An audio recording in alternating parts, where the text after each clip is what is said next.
신개념 미디어 잡담쇼 미잡쇼. 예, 미잡쇼 다시 돌아왔습니다. 저는 여전히 앞으로도 서강대학교 신문방송학과 유현재고 주님의 종입니다. 반갑습니다. 영원한 주님의 서리집사 변상욱 기자도 왔습니다. 네. 저희가 그 일부에서 환경 얘기를 했습니다. 참 뭐랄까 굉장히 다른 저도 걱정되고 막 그랬었는데 너무 재밌었어요. 그래서 사실 막 이렇게 못 알아듣고 막 이런 전문 용어도 좀 있고 막 그랬었지만 너무 중요한 얘기인데 잘 풀어주셔가지고 너무 그래서 지금 너무 바쁘신데 저희가 이렇게 막 바지를 붙잡고 제발 가지 마세요 막 그랬습니다. 김정옥 교수님 다시 모셨습니다. 환경이라는 이슈가 참 쉽지 않지 않습니까? 이게 보면은 그런 얘기했더라고요. 누구나 걱정하는데 누구나 자기 일은 아니라고 생각하는 그런 게 환경이라고 했는데 이 환경과 관련돼서 여러분들도 이렇게 좀 포탈 쳐보면 교수님 바로 나옵니다. 그래서 너무너무 지금 귀중한 시간 갖고 있고요. 1부에서 많은 얘기들 나누고 그랬는데 일단 2부에서는 그거부터 좀 여쭙고 싶어요. 교수님 제가 뒷조사를 좀 했습니다. 뒷조사요? 예, 그렇습니다. 제가 혼날 각오로 이렇게 해보니까 교수님 토목공학을 전공을 하셨더라고요. 토목공학이라는 게 잘은 모르지만 열심히 이제 건설을 해서 뭔가 가치를 창출하고 이런 거였는데 거기서 이렇게 돌아서 환경과 관련된 걸 하는 그 라이프가 저한테 굉장히 재밌게 재밌다기보다는 좀 외람됩니다만 굉장히 좀 새롭게 느껴졌는데 어떻게 좀 계기가 됐는지 좀 들어볼 수 있을까요? 저는 학교 다니면서 대학 다니면서 내가 평생 직업을 하고 싶은 전공이 하나도 없더라고요. 모든 과를 봐도. 그래서 토목을 한 거는 친척 중에 토목한 사람이 많이 있어서 그냥 가서 공부한 거고 72년도에 이제 저는 미국에 유학 가려고 그러는데 그때 스웨덴에서 인간 환경 회의가 열렸습니다. 그 환경 얘기를 딱 들으니까 난 다른 거는 아무것도 하고 싶은 게 없어. 저거는 정말 내가 평생 좀 해도 되겠다. 이런 생각이 들어가지고 미국 가서 환경으로 공부해가지고요. 그럼 토목에서 공부하시다가 거기서 그 환경에서 공부해가지고 이야기하고 일하고 있는데 아까 반대만 여러 가지 많이 했다고 알고 있는데 사실 제가 좀 제 자랑을 좀 하나 할게요. 우리나라가 쓰레기 처리하는데 우리나라가 참 세계 독보적인 게 하나 있거든요. 그게 종량제 실시하는 거하고 그다음에 음식 쓰레기 분리하는 거. 그건 나는 몰랐는데 보니까 칭찬을 많이 하더라고요. 미국, 독일 이런 데서 그런 거 나라가 우리나라밖에 없거든요. 그런데 그 두 가지 제안한 게 접니다. 종량제는 저하고 이정정 교수하고 황현대원이 같이 이제 제안한 거고 음식 쓰레기는 제가 수도권 매립지 주민들한테 음식 쓰레기 받지 마라. 여기 냄새 나니까 그렇게 선동을 해가지고 그래서 주민들이 음식 쓰레기 매월 며칠 1월 1일부터 안 받는다. 그렇게 할 수 없이 분리한 거예요. 종량제로 처음에는 두 개지 다 음식 쓰레기 그거나 종량제나 두 개 다 제가 제안하고 10년이나 지나서 다 받아들였습니다. 그 정부가 막 좋아서 그냥 받아들인 건 아니고 할 수 없이 밀려가지고 주민들은 막 아우성 치고 이러니 그래서 받아들였는데 지금은 다 잘 된 거로 그렇게 알고 있죠. 그래서 제가 막 반대만 하고 다녔다 그러는데 제가 좋은 일도 했습니다. 알고 보니까 저의 직업을 만들어주신 저는 항상 음식 쓰레기 담당이라서 그래요. 이게 왜 아까 그 말씀 드렸냐면 토목공학이랑 그 측면에서 공부하시다가 환경을 하면 이게 누가 상대방에서 아까 우리가 얘기했던 그 세력들 보이지 않는 다른 꿈꾸고 있는 그 세력들이 막 얘기하려도 교수님 보면 조금 다 알고 있는 사람인데 막 이렇게 하기가 그래서 조금 저는 토목한 사람들하고 별로 관계를 안 하고요. 토목학회도 관여를 안 하고 그냥 제 나름대로 그냥 삽니다. 궁금한 거는 행정에서 정책을 담당하고 할 관료들은 어떻습니까? 의식들이. 관료들. 저는 그동안에 정부하고 통 관련이 없었는데 늘 정부하고 이게 맞지 않다 그래가지고 모든 정부하고 저는 별 차이가 좋지 않았어요. 그런데 문재인 정부 들어 처음으로 저보고 녹색성장위원장을 맡을래 그래서 저는 제 주장을 받아들이는 것 같으면 저는 많은 어딘데를 갑니다. 그래서 들어가서 제가 일을 열심히 하고 왔고요. 그러면서 또 제 자랑 또 해도 되나요? 우리 온실가스 감축이 제가 들어가 처음으로 우리나라 줄었습니다. 탄소 중립 그 안도 제가 있을 때 만들어가지고 올렸고요. 그렇지만 우리 기독교계에서는 거의 중요한 교단들이 다 거기다 탄소 중립 참여하겠다고 이렇게 선언한 거거든요. 그래서 자꾸 누가 저기는 저 사람은 뭐 반대만 한다. 뭐 하려고 하면 반대만 한다. 꼭 아니라는 걸 제가 제가 좋은 일 있으면 제가 찬성하고 그럽니다. 열심히 돕고. 그 자연스럽게 아까 말씀 주셨는데 그 한국교회환경연구소 이렇게 또 하고 계시는 아까 이제 여러 가지 일 하고 계신데 뭐 대안학교 막 이렇게 말씀해 주셨는데 요 기관이라고 해야 될까 아니면 뭐 요 기관의 철학이라든가 어떻게 시작하시게 됐고 요게 또 아까 말씀하신 거랑 어떻게 또 맞닿아 있는지 이런 거 좀. 저는 사실 저는 예수님을 영접한 게 80년도 했거든요. 그래서 좀 늦었습니다, 제가. 그러고 난데 제가 성경에 보니까 환경에 대해서 하는 이야기가 굉장히 저는 많다는 걸 느꼈고, 그래서 제가 다니면서도 강의할 때 환경에 관한 거 저는 교회 다니면서 강의를 많이 하고 다녔습니다. 그러면서 이제 교회 환경 기독교 환경운동 연대가 옛날에는 환경 공예 문제 연구소였지요. 저를 좀 불러주니까 제가 가서 좀 이렇게 거들고 했는데 그냥 거들었는데 대표였어요. 막 이런 것도 아니겠죠. 근데 기억나는 거는 사실은 이게 왜 큰일이었냐면 그 기사를 쓸 때 공해라고 쓰면 걸렸습니다. 검열에. 예, 그때는 그냥 오염이라는 말은 써도 되는데 환경 오염 이거는 그나마 뭐 수질 오염 이런 정도는 표현하는데 이게 공적인 문제, 공공의 문제로 공해 이렇게 되니까 공해란 말을 쓰면 자꾸 연락 오고. 그 맞아요. 저도 옛날 강의를 다니면 사실 저 옛날 안교부에서 저 따라다녔거든요. 근데 듣고 나서 내 강의 듣고 나서는 그 직원들도 그 옳다고 그렇게 좋은 강의 들었다 이렇게 인사를 하는 걸 제가 많이 들었습니다. 이게 웃으면서 이게 들을 얘기가 아닌데 이걸 어떻게 제가 참. 그러면서도 밖으로 드러내지는 못했죠. 그 당시에 뭐 환경 문제 이야기하면 뭐 그냥 이 반정부 세력으로 그냥 몰리게 다 돼가지고 반정부 세력이죠. 그 당시 참 쉽지 않습니다. 이게 저도 학교에서 이제 뭐랄까 공익적인 막 이런 거 대화하고 막 이러다 보면 환경 얘기를 다 하긴 해요. 다 하긴 하는데 결정적으로 참 쉽지가 않은 게 다른 뭐 예를 들어서 뭐 담배를 끊어라 혹은 무슨 뭐 성범죄와 관련돼서 뭐 마약 이러면 사실은 그냥 뭐랄까 선악이 굉장히 명쾌하지 않습니까? 근데 환경 얘기를 하면 저도 뭐 학교에서도 그런 얘기를 했었는데 누구나의 문제는 사실은 아무런 문제가 아닐 수도 있다라고 해가지고 뭔가 실천하거나 중요하다고 생각하고 교수님처럼 막 이렇게 몇십 년을 막 이렇게 얘기하기 참 쉽지 않거든요. 근데 그런 마음을 갖고 있는 정말 보통 사람들한테 좀 해주고 싶은. 그래. 우리가 환경하면서 뭐 자기 쓰레기 줍고 분리수 배출 잘하라 뭐 이런 것들 개인이 책임지는 거는 그거는 막 전등 뭐 하나 더 끄라 이거는 참 말하기도 누구라도 뭐 다 하는데 그런데 그 개인적인 뭐 이런 활동으로만 이건 풀 수 있는 문제가 절대로 아닙니다. 근본적으로 정부 정책이 바로 되지 않으면 이건 할 수가 없는 겁니다.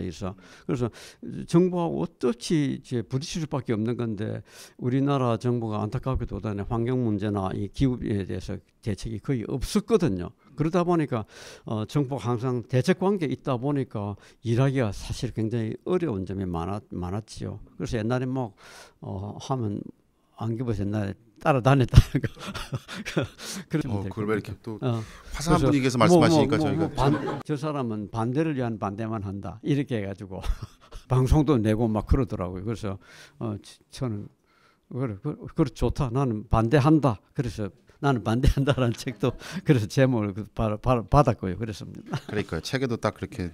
근데 이제 지난 시간에도 그 얘기가 나왔습니다만 뭔가 다른 거에 이미 취해 있어서 욕심에 눈이 멀어갖고 있는 사람들 그리고 체제와 시스템 자체도 이미 자본주의 사회에 이만큼 들어와 있는 상황에서 이걸 뒤로 물을 수도 없고 발을 뺄 수도 없고 참 어렵습니다. 이게 어디서부터 어떻게 시작해야 될지가 늘 막막하긴 하거든요. 그런데 우리가 뭐 처음부터 끝까지 다 할 수 있는 건 아니고요. 저는 그럽니다. 저는 뭐 이렇게 제가 반대한 일이 많지만 하나도 이루어진 거는 뭐 반대하면 다 된다 그러더라고요. 누구는 그게 반대한 건 다 안 됐으니까.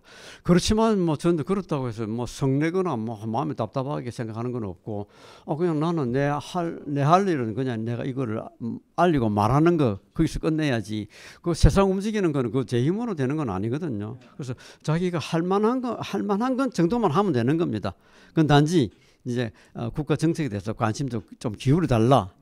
그리고 목소리를 좀 내달라. 그게 사실 중요하거든요. 그래서 이런 우리 기독환경운동 연대 이런 데 있으면 좀 좀 아까 저게 헌금하라 안 그러셨나요?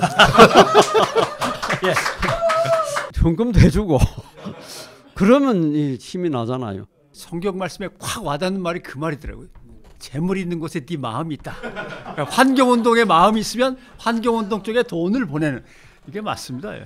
교수님 환경과 관련돼서 왜 중요한지 정말 뭐 집어넣기 정도는 저도 이렇게 왔는데 보면 환경과 그리고 교인으로서 뭔가 이렇게 큰 그림을 보고 그다음에 많은 사람들이 조금 쉽게 막 이렇게 진리라고 얘기하기 어려운데 진리니까 믿어야 하고 그다음에 또 어려운 행동이지만 해야 하고 뭐 이런 걸로 약간 두 개가 분명히 맞닿아 있다라고 좀 느껴지는데 교인에게는 왜 환경과 관련돼서 혹은 교회에서는 환경과 관련된 이슈가 왜 특히 중요한지. 그래 저는 교회가 설교에서 이 환경 문제나 이 관련해 가지고 참 중요한 내용을 거의 들어본 적이 없거든요. 그런데 성경은 분명히 이야기합니다. 요한계시록에 보면 마지막 날에는 땅을 망하게 하는 자들은 멸망시킨다 그런 말씀이 있습니다. 저는 그건 우리가 참 이 땅을 지켜야 될 임무를 분명하게 이야기한다고 보고요. 그 말은 요한계시록에만 나오는 것이 아니고 시편에도 있습니다. 하나님이 손수 어렵게 만드신 땅을 아무렇게나 관리하고 버린 자는 멸망시킨다. 이런 말 시편에도 있습니다. 그래서 이거는 기독교인으로서는 하나님이 천지를 창조했다고 믿는 기독교인이라면 우리가 거기서 살면서 참 이렇게 곱게 서야지. 우리가 뭐 집을 남한테 세를 줬는데 그냥 막 부수고 이런 거는 용납할 수 없지 않습니까? 그건 마찬가지로 우리가 이건 빌려서는 땅이기 때문에 하나님한테 참 곱게 서고 우리 후손들 물려줘야 되는 게 그 기독교인이 마땅히 해야 될 일이다. 그래서 좀 더 생각을 좀 넓게 가지고 교회는 그래서 해줬으면 하는 게 제 바람입니다. 제가 어제 이제 오늘 이거 해야 되니까 준비 막 이렇게 하면서도 제일 쉽지 않았던 게 그게 연결이었어요, 사실은.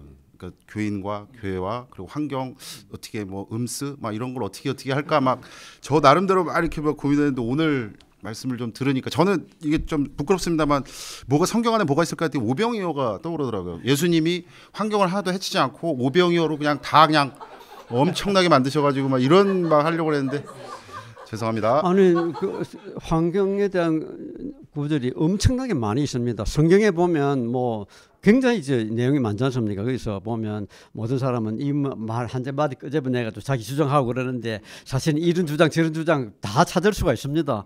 근데 환경에 대해서만은 저는 일관되게 뭐 환경을 뭐 마음대로 하라는 구절은 전혀 없습니다. 그래서 그거는 우리가 일관되게 딱 나오는 말이니까 이제 지켜야 되겠고요. 특히 이제 저는 이제 이번에 기후 위기를 맞으면서 우리가 정말 명심해야 될 게 이거 굉장히 우리가 참 급박한 시기에 왔다고 보거든요.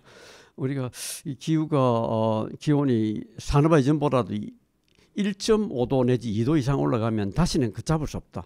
특히 2도 이상 올라가면 이거는 뭐 시베리아에서 그냥 메탄가스가 쏟아져 나오고 북극의 남극 얼음 다 녹고 나면 이제 다시는 이제 걷잡을 수 없이 그건 끝나는 거다 이렇게 알고 있고 그것도 2도는 위험하기 때문에 1.5도를 지금 목표를 잡았습니다. 산업화 이전보다도. 왜냐하면 2도가 1.5도를 넘어가게 되면 기후 난민이 뭐 수억 명이 생기고 뭐 물 부족으로 이게 고통받는 사람이 좀 몇십억, 뭐 2, 30억 이렇게 되고 재앙 이걸 말할 수 없이 커진다고 보는 거예요. 그래서 이거를 우리가 반드시 막아야 되기 때문에 1.5도를 반드시 해야 된다. 그런데 2010년대까지 10년 평균 기록 해놓은 거 보면 1.1도가 올랐습니다. 2010년대 0.4도밖에 여유가 없어요. 그런데 작년에 기온을 보니까 이미 1.45도가 올라가지고 그 1년까지 가지고 우리가 알 수가 없지만은 10년 평균 좀 기다려야 되겠죠. 1.45도, 0.05도밖에 없는 거예요. 작년에 치면. 그래서 이건 굉장히 급박하다. 그런데도 불구하고 이제 트럼프 같은 사람은 기후 변화는 없다고 이렇게 막 그냥 하면서 탈퇴를 하고 또 대통령이 되면 또 막 뒤틀어 넣을 거예요.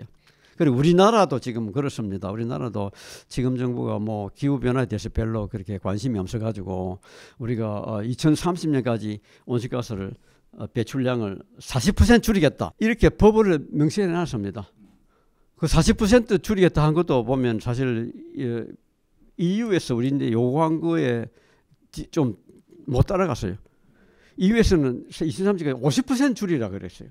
왜 그런 말이 나온다니까 1992년에 교토 협약을 만들 때 우리는 이제 개도 5국이라 그래서 우리는 온실가스 줄이는 거 업자하고 근데 다른 선진국들이 보면 우리보다 2배 정도 많이 냈어요. 프랑스, 영국이 우리보다 2배 정도 많이 냈어요. 근데 지난 30년간 그 나라들은 어떻게 됐나? 줄여가고 있는데 우리나라는 아무것도 안 하고 올라갔는데 지금 어떻게 됐나? 우리나라가 영국, 프랑스 2배를 내고 있습니다. 1인당 배출. 그래서 우리 보고 절반으로 줄이라 했거든요. 근데 10년 안에 절반 줄이기 너무 어렵기 때문에 40%를 줄이는 거로 계획을 해놨고 여야 국회가 다 합의해가지고 법을 만들었는데 이번 정부 들어서 그걸 40%를 살짝 바꿔가지고 계획을 보니까 29.6% 줄이는 거를 또 계획을 세워놨더라고. 그리고 그것도 이 정부에서 다 하는 거 아니고 이 정부 5년 동안에는 그중 줄이는 게 한 16% 줄이고 나머지 84%는 다음 정부가 그것도 5년에 4년 동안에 줄이라 이렇게 떡대가 있는 거예요. 그래서 이건 안 하겠다는 거거든요. 그래서 이 정부 하는 대로 두면 절대로 할 수가 없습니다. 그런데 우리 기독교는 한번 말하면 물리는 게 없기지요. 말해놔놓고 막 그냥 뭐 안 됐다 이런 말 하면 안 되죠. 그래서 탄소 중립을 하겠다 해놨으니까 우리 기독교에서는 정말로 달성하고요. 그리고 이게 꼭 정부보다 우리가 앞서 나가가지고 해야 되는 겁니다. 그래야 뭐 딴 데도 뭐 따라올 것 아닙니까? 그리고 이제 미국도 막 트럼프하고 부시가 막 기후 변화는 없다 그러면서 다 탈퇴를 했지만은 그럼에도 불구하고 기업이나 또 많은 주에서는 또 들어가야 된다 하면서 준비하고 있는 데가 있습니다. 우리나라도 그냥 우리는 뭐 모르니까 정부가 알아서 하겠지 하고 있으면 안 되고 그거보다 앞서서 우리가 나가야 되는 겁니다. 그리고 지자체들 앞서서 나갈 수 있도록 우리가 응원하고요. 또 다그치고 이렇게 하는 게 특히 우리 기독교인들로서는 저는 임무라고 생각합니다. 이게 환경 이슈 나올 때마다 참 그 모두의 문제니까 당신의 문제니까 이거 반드시 알아야 됩니다라고 하는데 참 쉽지 않은 어떤 논리였는데 오늘 교수님 말씀 듣고 보니까 그리고 교수님 사실은 마지막으로 아까 우리가 얘기했던 그 딴 데 신경 쓸 수 있는 그런 사람들한테 한마디 해주십시오 그랬더니 미리 또 다 해주셔가지고 그렇죠? 우리 마지막으로 혹시 트럼프한테 하실 말씀 있으신지? 헤이 트럼프 농담입니다. 죄송합니다. 뭐 이제 마무리해야 되는데 생각나는 구절이 있습니다. 그 기후위기 행동할 때 나왔던 구호 중에 두 번째 지구는 없습니다라고 하는 구호가 있었어요. 예. 이번 하다 실패하면 다시 만들면 되지 뭐 기업도 사업하다 안 되면 저쪽 사업으로 옮기지 하지만 지구 이 환경은 교수님 말씀하신 대로 이 선을 넘어가면 돌이킬 수 없게 되는. 그래서 그럼 다시 어디 가서 구하나 못한다라고 하는 거죠. 두 번째 지구는 결코 없다라고 하는 구절이 생각나네요. No second Earth, 트럼프. 죄송합니다. 너무너무 감사드리고요. 제가 마치 그런 느낌이 좀 들었습니다. 이게 이렇게 도도하게 흐르는 강물이 굉장히 세잖아요. 근데 교수님 제가 이렇게 인터넷 치고 막 이랬을 때 되게 무서우실 줄 알았어요. 이 멘트나 옛날에 변상욱 생각하실 때 그랬는데 실제로 만나니까 저렇게 화사하시고 막 이러면서 전달하시는 게 참 저게 진짜 힘이구나라는 생각을 하면서 저도 교수 후배로서 참 많은 걸 느끼게 됐습니다. 오늘 이 미잡쇼의 환경을 업그레이드 해주셔서 너무나 감사드립니다. 우리 박수를 한번 이렇게 하면서 건강하시고 다음에 또 뵙겠습니다. 고맙습니다. 다음에 또 뵙겠습니다.